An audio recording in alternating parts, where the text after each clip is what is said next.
Hello everybody and welcome to the Redmen TV. It's the latest if you're in your Liverpool news update shows. I'm Ste joined by Dan Club. We're going to be speaking about FSG. Look like they're about to purchase Bordeaux. We're going to be a little bit of Nat Phillips chat, a little bit on Sepp and Berg as well, and of course Karim Adeyemi, who's he's the thumbnail of the title for those of you who are watching on YouTube. Dan, let's get straight into it, mate, with the FSG stuff, if you don't mind. So, this was reported by France Bleu.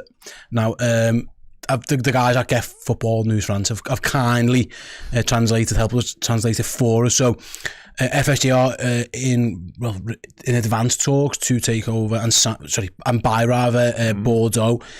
For those who don't know about Bordeaux's current situation, they are in League 2 in France. However, they are at threat of going into administration, which would see them get relegated again to League 3, which, you know, for a massive club like Bordeaux, obviously is a sign of the times. They're currently owned by Luxembourgish Spanish businessman Gerard Lopez, but it's been a bit of a nightmare for them. We knew that FSG, obviously, when they signed Michael Edwards and brought him in, it wasn't to run the pool, it was to run their whole football operation. So we knew this was on the cards. Yeah.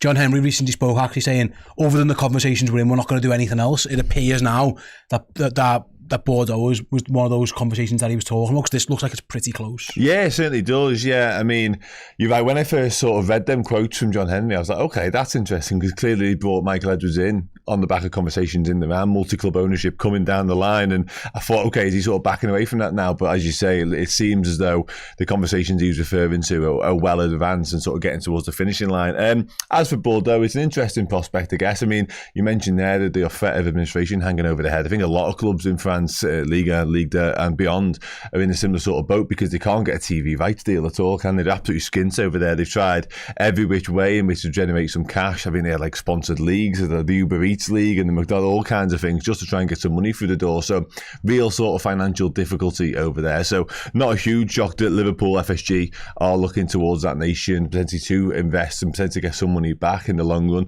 I am a little bit surprised that it's France, because I sort of, when the multi-club stuff first got sort of muted a little while ago with Michael Edwards' return, it felt to me like it was a no-brainer to head to Portugal and get a club over there, because Liverpool have done quite a lot of shopping, for want of a better expression, in Portugal for transfers, stuff like that. And it always felt, I actually spoke to Jordan Gardner, who's a bit of an expert in this field. He's done a lot of work in and around multi-club ownership, and he said Portugal felt like a good sort of stopping ground for Liverpool, because of the South American stuff, and you get your players there and then they move on. But they've clearly, so I think there was links to Toulouse earlier on in the year, it could have been them. They've chosen Bordeaux, it appears, and they've clearly signalled them out for some reason, not quite sure what it is just yet. And also on Bordeaux, Albert Riera is currently their manager as well, so another Liverpool link there. I suppose, going on why they've chosen Bordeaux, like a little bit like Liverpool, really. Obviously not as big a club with all due respect to Bordeaux, but, you know, they've won the league. The league in 6 times. It was 2009 they last won it, so it wasn't that long ago, relatively speaking.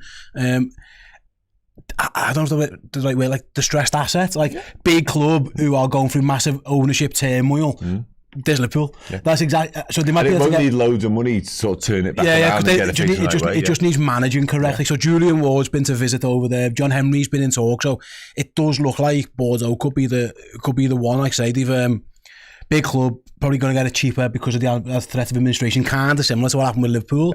Now look what FSG have done from turning Liverpool into what, 300 million to upwards of 3 billion report. It could be anything. What they sell, if they ever sell Liverpool.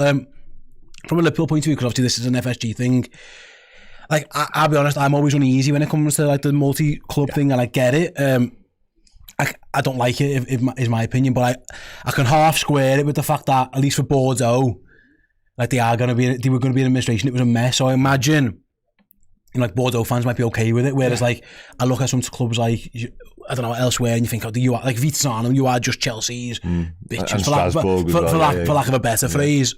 But from a Liverpool point of view, having this kind of link up, you know, you maybe send loan players there, you get first option on their players. I don't know, like, do you see the FSG multi-club model as Liverpool being like the tip of the pyramid? Like everything is geared towards getting Liverpool better, or do you reckon they might keep these as like completely separate entities? The latter, actually, in this case, I must admit, and that's primarily because of the location. Don't get me wrong, would it shock me completely if there were loan players to move out there? Not necessarily, because again, it makes a lot of sense. And I guess if you've got sort of an eye on the control of who's managing, who's coaching over them, you can make them play a similar style of football. Who knows how far this sort of reach can stretch? So yeah, there's definitely sort of potential for that, but I must admit, because of it's Bordeaux and because it's in France, I do see it as being very separate entities, and they'll be running very different ways, and it might not necessarily, one might not benefit the other and vice versa, and could be wrong on that, and they could work hand in hand, who knows. But yeah, I'm not so sure on that front. And again, you said it there, I think it does make a lot of sense from an FSG point of view, because they might be looking to do something similar to what they did with Liverpool.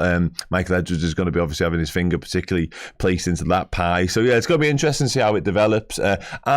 I'm with you on not being in love with it. It's the way modern football's going now, unfortunately, isn't it? Like, it's just become sort of commonplace throughout the game. We've seen it done well, we've seen it done badly. I definitely hope Liverpool's owners, FSG, do it well. And you're right to mention the Bordeaux side of things in terms of their fan base as well.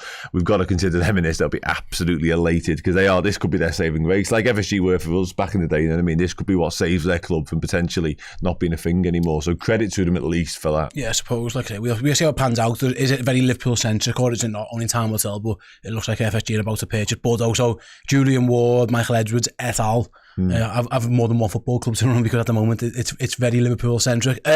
Let's move on then to more Liverpool news, Dan. Reported yesterday afternoon, Liverpool rejected a bid from Trabzonspor for Nat Phillips. 8 million quid is what Liverpool are looking for. Trabzonspor offered 4 million quid. Yeah. Obviously, it looks like Nat Phillips, we've been saying this for a long time, is probably going to be deemed surplus to requirements at Liverpool Football Club. 8 million, do you think that's a fair valuation on him? Like, he is effectively a low-end Premier League, high-level Championship player, and therefore, I think James Pearce's report says Liverpool are in no rush for the money. They don't need the money, so why wouldn't they stick to the valuation? I get that. And I make you half right on that. However, my sort of overriding thought on this is just let him go. Yeah. And I remember when Burnley are mentioned in there as well, aren't they? I remember when Burnley wanted him last time. I think when he had a fractured cheekbone, wasn't it? So we didn't end up moving because of that issue. And I think Liverpool's price tag kind of priced him out of the market as well a little bit. And I'm not sitting there saying that. I think 8 to 10 million, I think David Lynch comments on it as well, says around 8 to 10 million. I'm not saying that is pricing him out of the market, because who knows, Burnley could stump up, or Trabzonspor could stump up that cash, and away you go. But if we get, I don't know, 2-3 weeks away, at some point Liverpool's going to say, you know what, you can go. Like, he's in the final year of his contract now. 3 million for Nat Phillips, 3-4 million if it was to be that, and if you're in a couple of weeks' time, like I say, that feels better than just having Nat Phillips around again, and probably loaning him out when everything's fine in January for the final 6 months of his deal at Liverpool. It doesn't make a lot of sense to me. So I like Liverpool's stance 99.9% of the time, whereby they have a set valuation, and if nobody meets that, the player stays. But I think I've seen that one too many times with Nat Phillips now. Yeah. I would have been willing to say, listen to Trabzonspor, get us 5, get us 6, and away you go. 8 million to 10 million just feels a little bit like, I know what you're trying to do. You're trying to drive a hard bargain. You've made yourself infamous for that Liverpool down the years, and you've made some really good profit on players, Nico Williams, Dom Solanke, Ryan Brewster, etc. Just let Nat go a little bit. I think they will at some point. We are right. He's coming up to his end of contract. So if they don't, then they go for nothing. It just feels to me, because if it was only Trabzonspor interested in him, then maybe you just do it. But because they know a couple of other Championship clubs, including Burnley, Burnley have got some dough. They've just been relegated, obviously. With like I say, if they do get 8.5 million eventually, they've done the right thing. And I'd be over the moon with that. But if it doesn't transpire that way, and we are sat in mid-August saying Liverpool still won 8 million for Nat Phillips, at that point I'd be like, come on, just lower it. For this point of view, more than anything, I don't think the extra couple of million would be the difference in any other transfer fees or whatever. Although, listen, the books need to be balanced with PSR and all this kind of stuff, so maybe it is just a little bit of that as well. But I'll be honest, I think he's probably worth more than 4 million in this market. I don't know how much more, but I wouldn't be shocked if Liverpool get somewhere around the 6, split the difference, and they get somewhere in the £5-6 million range. And good luck to that. If he goes, he deserves it. Everyone shakes hands at that point, don't they, and say cheers. He's tried to leave about 4 different times, you know. Yeah. A couple of Januaries when injuries have stopped him going. Yeah. And to be fair, a couple of seasons ago, he played the first game because of injuries. So things can happen, and I understand that. So if I was him, I would be really pushing for this move, because he's been here before. He was on the brink of joining. Was it Cardiff? It's been Cardiff the first time. Yeah. And I think Van Dijk got injured, and all of a sudden he's back. And he wasn't playing, but he was on the bench or he was around. Like, if Nat Phillips, we know he's been looking to get a move for a while. So, like, hopefully for him it all pans out well, because he deserves it. He deserves a good club as well. He deserves a good move, and he deserves to play regular footy. He's had a few loans. We mentioned the Cardiff on. He's been to Bournemouth on loan. Obviously, he had 2 spells over in Germany. Stuttgart, wasn't it? Liverpool called him back for one of them spells for a game in the Merseyside derby in the FA Cup against Everton, then sent him back to Stuttgart. So one thing we can definitely say about Nat Phillips, he's been a boss servant to Liverpool, whatever happens. Like, whenever we've asked of him, whenever we've called upon him, obviously there was that back end of the season whereby him, combined with Reece Williams, have played a large part in getting us Champions League full, so he actually finishing third that season. So Nat Phillips, like I say, everyone needs to shake his hand when he leaves, says thanks for everything, Nat, go and enjoy the rest of your career, because he most defo deserves it. No, I tend to agree, and I'm sure Nat Phillips will be let go at some point, whether that's pre or post America. So, I mean, he's probably thinking, be arsed. You know what I mean? As great as it would be to go on tour of America, like, he's thinking, like, why do I need to be here? So we'll see how it pans out. One centre-back who will be on the tour of America, it appears, is Sepp van den Berg. According again to James Pearce's reporting, Dan, Liverpool have turned down offers from both Mainz and Wolfsburg for Sepp, with the defender set to be handed his chance to shine in the pre-season friendlies. He's really impressed Arne Slot and his staff since returning for pre-season at Kirby last week. I think I'm right in saying there's been more from James as well around like Sepp's fitness testing and how Liverpool were very, very impressed without quickest player, I think. Yeah, all that kind of stuff come out. That was in the article itself. Let's start with the first bit then. Liverpool rejected offers from Mainz and Wolfsburg. It wasn't that long ago where there was noises in the press that Sepp van den Berg was saying he was getting priced out of a move. I think we all saw in like some of the Arne Slot's like introductory videos and he's meeting the players. I think you mentioned like he's already met Van den Berg. He kind of let slip he's already seen him not long ago. They're from a similar area, aren't they? In the Netherlands. It appears like the manager's done wonders here, because first of all, Sepp was moaning a couple of weeks ago like I'm being priced out of a move, I'm not going to go, and all of a sudden he's going to be given a chance to shine. So Arne Slot has clearly had a word with the player and said, hang on a minute, mate, don't be so hasty, because like I say, it wasn't that long ago when Sepp was blaming Liverpool for almost halting his career, for lack of a better phrase. Yeah, you're right, absolutely you are. And the comments, he didn't really mince his words, did he, Sepp van den Berg, a few weeks ago when it came to it. I think that was in around the reporting of Liverpool's valuation, to go back to that, being around 20 million. They were saying, you're pricing me out of it, so you're pricing me out of my further development and what happens next, really.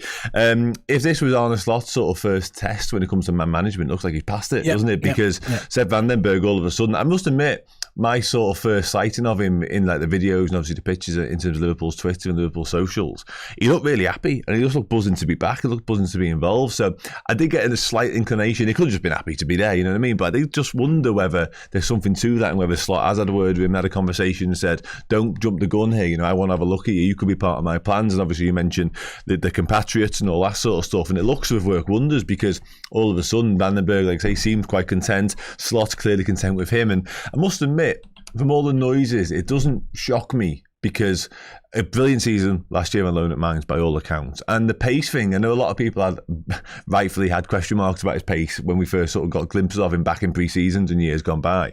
But I was told a few times that he's half rapid in the Bundesliga. Well, someone mentioned here, some of the metrics were brilliant. We had a comment here from Alfredo. Says Sepp is rapid. He was one of the top 3 fastest players in Germany last season. He beaten the likes of Sane. And that's my next point. This is like... Where's that come from?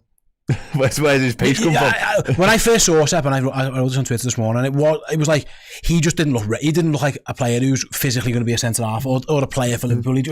He looked like a good technical player who it just looked too much for him. But he's gone away. The value of having loans and playing footy. So not only, of course, did he have the loan at Mainz, Schalke to an extent, he'll have got a bit of an injury there. He had 2 good seasons with Preston, like playing every single week, and he's only 22 years old.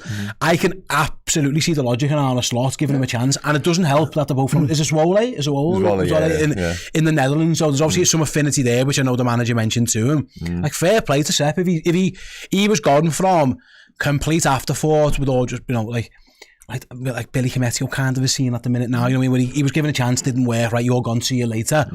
It appears like Sepp van den Berg's got a very good chance of being in Arne Slot's plans, because he's convinced them to not push for these moves to 2 really good clubs in Germany. Yeah, and 2 clubs he's been in around previously as well, certainly in mind. So yeah, I'm all for it, to be honest with you. I'm not adverse to allowing people that chance to shine in pre-season, and we'll have a look at Sepp, including training, including the pre-season games when they get underway, obviously in America as well. So yeah, like I say, I'm all for it. He's earned that right, and you mentioned sort of his early loan moves there. In a lot of his early games for Preston, he was playing sort of as a right wing back, because he probably did lack that physicality. He's required to be a centre half. But come back to with the comments I made a moment ago, I spoke to a Mainz fan sort of when his loan finished, finished over there, and he said aerially as well as the pace that I mentioned, he won so many. His aerial duel numbers are frightening as well. So yeah, not a huge shock. And we know Liverpool, if they would like to do a bit of business when it comes to centre-back, when it comes to centre-half. And I get people on Twitter will be saying Sepp van den Berg's the answer, and it's almost making a joke of that. But ultimately, if Sepp van den Berg is deemed good enough to be a part of Liverpool's plans and Liverpool's squad, I'm perfectly fine with that. If we think we've got a £20 million asset on our hands,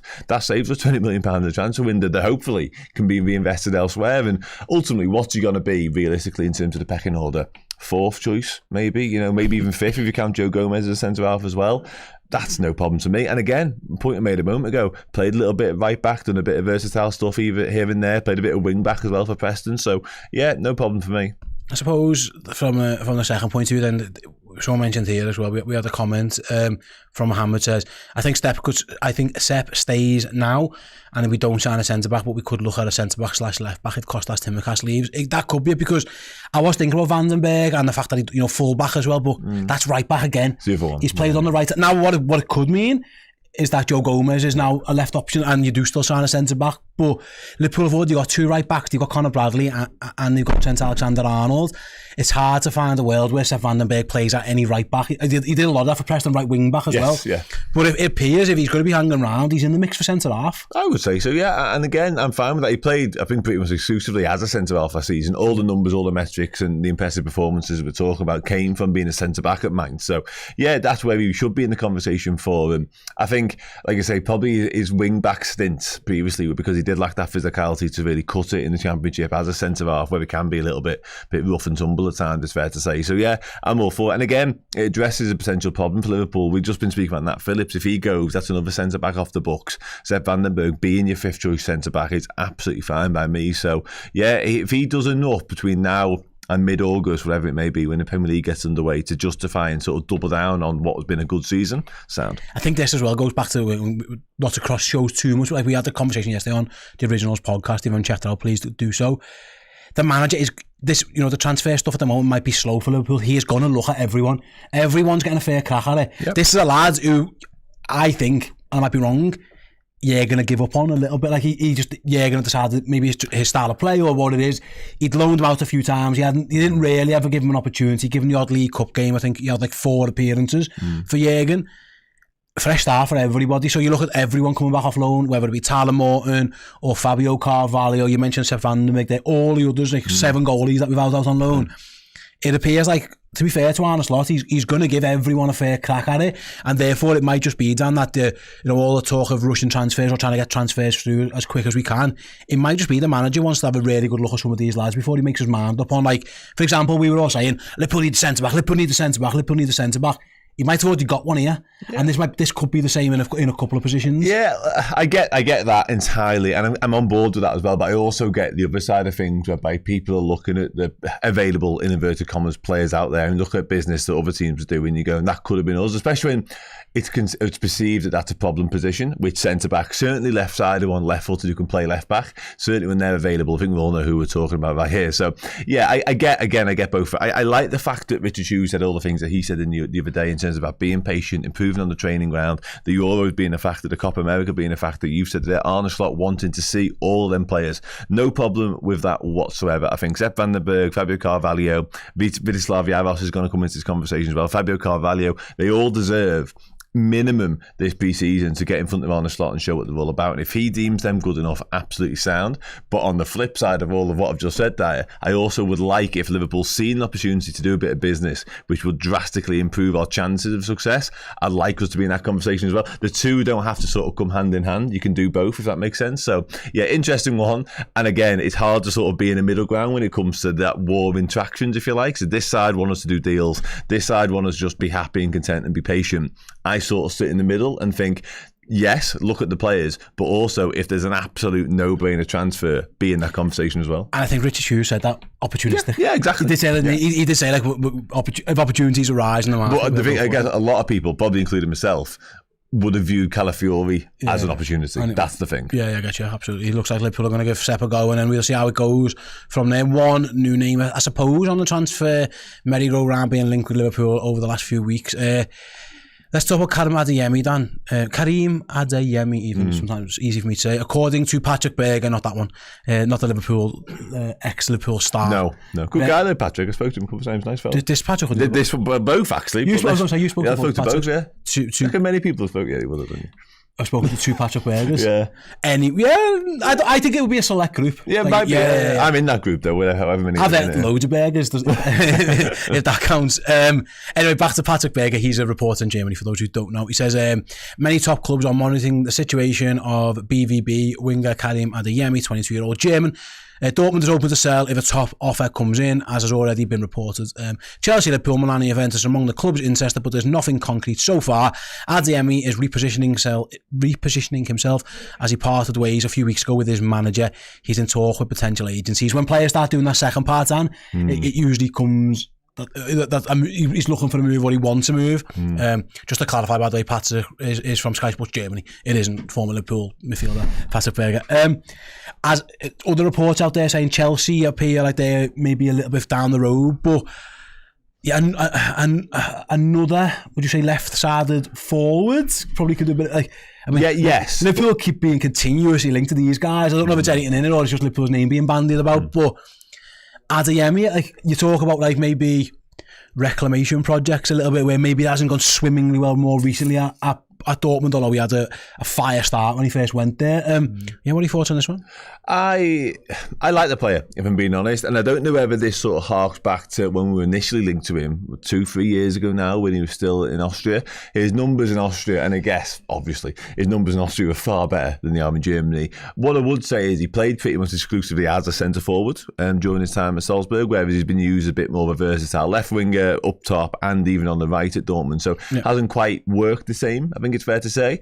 But again, I come back to it.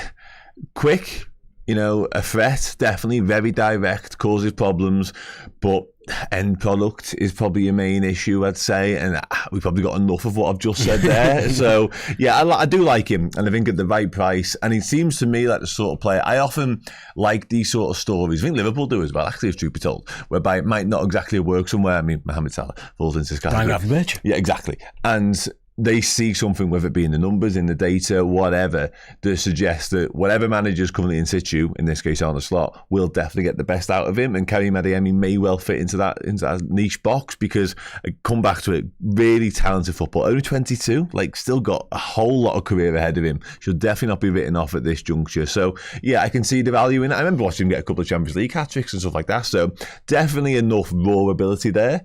But come back, we probably have enough in terms of his type and his ilk right now, I'd say.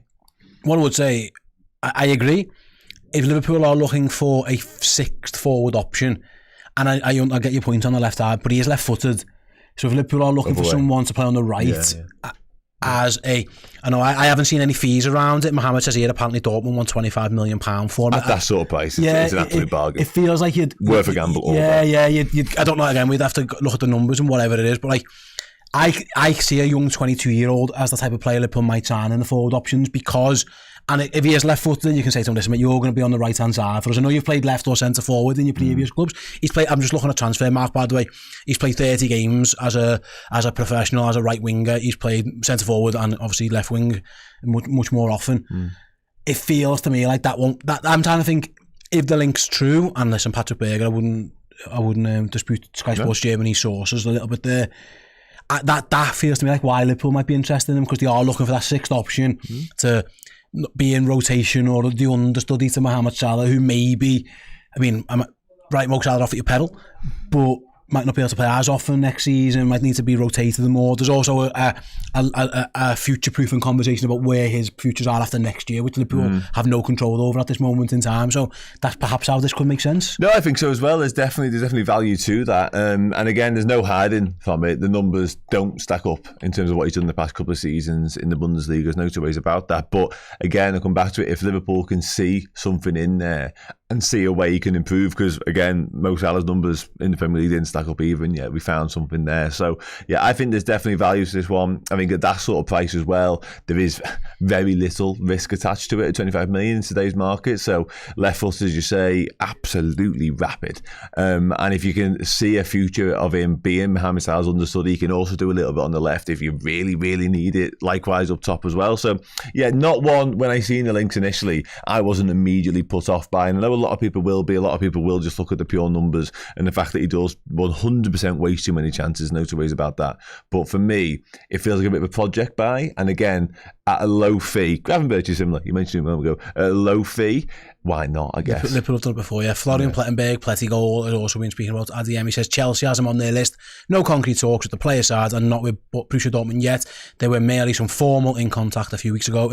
No offer, no agreement at the stage. Everything's in the early stages. And then the key part here, if Adeyemi does leave does leave Borussia Dortmund, he wants to move to the Premier League. Mohamed makes a good point there, sorry, as well, about Michael Edwards having him on the list previously. So again, it's no huge shock that he'd be back around when he's back in the building, or back in somewhere near the building anyway. Yeah, for those who don't understand, he was, like Dan said before, he was linked when he first moved from Austria to Borussia Dortmund. He was very much linked with Liverpool at that time. By the way, can you just bring that picture back up for those who are watching? Cool picture of him. Yes, very cool. Mm-hmm. Yeah, absolutely. Yeah, sorry. Yeah, he's cool. Yeah, he's looking like sign him in that case. I mean, yeah, he's almost worth it alone for the sunglasses. Yeah. Open shirt. Look that he's got rock on there. For those who are listening, you'll have to go to @Plettigol and look at the picture that he's on about. But if Chelsea get linked with everyone, but so do Liverpool, so it's hard to know at this point in time what to get your head round or whatnot. I'm just thinking, Dan, player, price, age, position. It half makes sense. It ticks a lot of Liverpool boxes. You can see why, if Liverpool are interested in him, it does fit the, like Mohamed said there in the chat, like it's a very Edwardsy sign, and young lad, get him for a decent price. Yeah, it hasn't exactly gone swimmingly elsewhere, but before that, it really was doing that. He was one of the hottest properties in Europe when he originally made that move, and it felt like his trajectory, his pathway was sort of very in line with what a lot of other superstars or superstars to be have done. Obviously, Austria to Dortmund, and then from there, it hasn't quite happened in the same way for the Emmys. It has the likes of Erling Haaland. So yeah, I get it, but you said it there. There's definitely a player there, and a real top player. He probably just needs some more coaching. His composure needs a lot of work. Definitely, no two ways about that either. So yeah, a fascinating one. And again, I'll come back to what I said a moment ago. Not one that I immediately dismiss out of hand, because it has loads and loads to like about it. And if that price was mentioned a moment ago, 25, even upwards of that, I wouldn't sort of rule out that transfer unless it got sort of beyond 40s, 45. At that point, I'd probably say I'd want a little bit more bang for me buck. I'd want more of a surefire, guaranteed goal scorer, assist maker, end product guy, if I'm being honest, which is why the conversations around Diaz and potentially upgrading him were happening. For anything over 45, 40, 50 for Adeyemi, I'd be thinking, oh, I'm not sure. But anything below that, I come back to it. Gravenberch, no risk. You know, if it works, brilliant. If it doesn't, in today's modern day football, anything 30 million or less, it's just, for Liverpool, club of Liverpool's stature and Liverpool size, there's so little risk attached to it. Yeah, we'll see how that one pans out. Very quickly before we go, actually, Dan, just a latest report from France saying Man United have made a written offer for Lenny Yoro, of course, linked with Liverpool. Liverpool interested in him, of around 50 million euros plus bonus. Lille have accepted it. It's superior to Real Madrid's offer. But the player remains, he wants to go to Real Madrid, of course, being linked with Liverpool as well. I do wonder if this maybe pushes Liverpool into any action, because the general sense you're getting is he wants to go to Madrid. Madrid aren't willing to stump up the cash. Man United have now apparently stumped up the cash. Yeah. If Liverpool want to get in on this, and because it's always been, if he doesn't go to Real Madrid, we'll have him. But now there's a third party in the mix now, and it's Manchester United. PSG have been linked, of course, as well. Yeah. But it appears Man United have been the ones who've made the first move and gone, Sam, we'll I don't know what the word is, give Real Madrid the hurry along, or try and pressure Lille, try and get Lenny Yoro to do something. But it'd be interesting if Man United made that bid. I wonder if Liverpool follow suit. Yeah, quite possibly, yeah. And then I wonder how much what we spoke about earlier. It feels like the Sepp Vandenberg stuff not really going to play into the Lenny Yoro stuff, and rightfully so, because this is generational talent we're talking about here. But I hope so. And I did see this morning there was sort of like advancements from Real Madrid side as well, and they were looking to get those wheels in motion as well. And I kind of thought, I hope that kicks Liverpool into gear and into action whether it be for Lenny Yoro himself or whether we see that ship sail and go, okay, well, that's now definitely not going to happen. Let's move on to our next target. I just want that to start being a thing personally, because I'd like to see us get players through the door before pre-season and America kicks off itself. But yeah, from Manchester United's point of view, if they are joining that particular conversation, Liverpool need to be right in there behind them, no mess around, matching, if not topping their bid, and just putting cards on the table, really, and saying to Real Madrid, saying to Lenny Yoro, saying to Lille, of course, what's your next move? Because in the final year of his contract, it feels as though he is already sort of destined to move on this summer. He's not going to wait around until he becomes a free agent next year. So if Real Madrid can't stump up the cash for whatever reason, Liverpool, and hopefully less so Manchester United, need to be showing their willing, and United look like they're doing that. And like I say, I hope Richard Hughes, Michael Edwards, etc. are not too far behind them. And again, I'll come back to what I said. I think having a look at players is one thing, and obviously it worked wonders with Joel Quansah last summer. Like, he really did emerge from pre-season and became an absolute superstar and made up for him, and Sepp van den Berg may well do the same. But Lenny Yoro in that conversation should be away from that, because you're talking 10, potentially 15 years worth of elite level footballer that you could get for 50 million quid, was it? Something like that. Yeah, 50 million euros, yeah. So yeah, we'll keep an eye on that one. Like I say, these stories will continue to hot up. It feels like recently we're getting more and more news. Usually sometimes doing these shows, like what we're going to speak about, there was plenty of thought was on this one that we didn't even get to. That shows that things are starting to happen a little bit in and around Liverpool. Right, Dan, thank you very much for joining me, mate. Absolute pleasure as always. Thanks to Adam for producing. Thanks for you guys for watching or listening to this show. We'll be back with another one tomorrow lunchtime. See you all then.